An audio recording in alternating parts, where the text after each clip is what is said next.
بسم اللہ الرحمن الرحیم۔ سیرت النبی صلی اللہ علیہ وسلم کے اسباق چل رہے تھے۔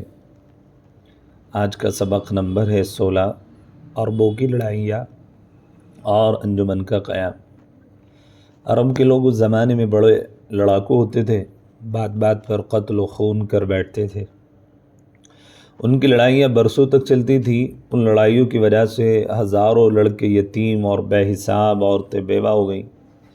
یہ لوگ یتیموں کا مال ناحق کھا جاتے تھے، کمزوروں کو ستاتے تھے، غریبوں اور مسکینوں پر ظلم و زیادتی کرتے تھے۔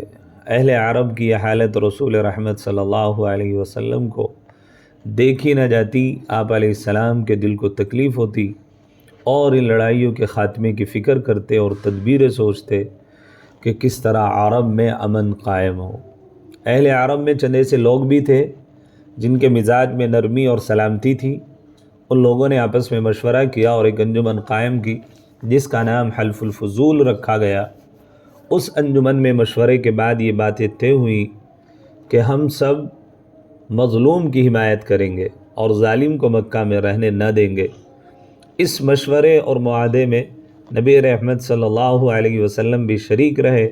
اس طرح آپ علیہ السلام کی فکر دور ہوئی اور آپ علیہ السلام کی فکر کے مطابق مکہ میں ظالموں کے حوصلے پست ہو گئے اور مظلوموں کو راحت ملی۔